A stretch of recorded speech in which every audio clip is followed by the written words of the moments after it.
తమ కన్నబిడ్డల జీవితాల్లో సుఖ సంతోషాలు నింపే ప్రయత్నం చేయడం తల్లిదండ్రులందరికీ ఉండవలసిన ప్రథమ కర్తవ్యం అంటారు.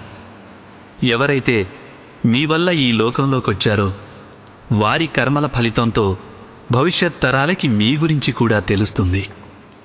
అందుకే వారి సుఖ సంతోషాల కోసం ప్రణాళికలు వేయడం కంటే ఉత్తమమైనది ఇంకేముంటుంది?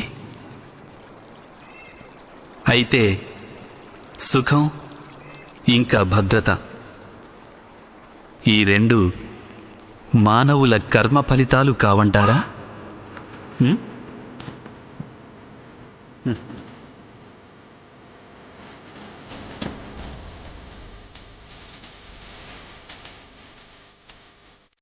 మీ తల్లిదండ్రులు అందించిన మంచి లేదా చెడు సంస్కారం, ఉపయోగకరమైన లేదా నిరుపయోగకరమైన శిక్షణ ఈరోజు మీరు చేస్తున్న అన్ని పనులకు మూలం కాదంటారా?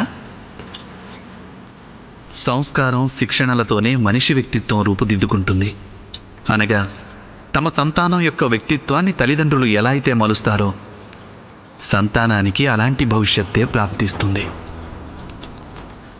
అయినా చాలామంది తల్లిదండ్రులు తమ సంతానానికి భవిష్యత్తులో భద్రతను చేకూర్చే ప్రయత్నంలో వారి వ్యక్తిత్వ వికాస బాధ్యతను మరచేపోతుంటారు. తల్లిదండ్రులు తమ సంతానం భవిష్యత్తు బాగుండాలని మాత్రమే కోరుకుంటే ఆ సంతానానికి ఎటువంటి ప్రయోజనమూ కలుగదు. అయితే తమ సంతానాన్ని ప్రేమించే తల్లిదండ్రులు వారి భవిష్యత్తుకి కాక వారి వ్యక్తిత్వానికి పునాదులు వేస్తే ఆ సంతానానికి యావత్ లోకం ప్రశంసలందిస్తుంది.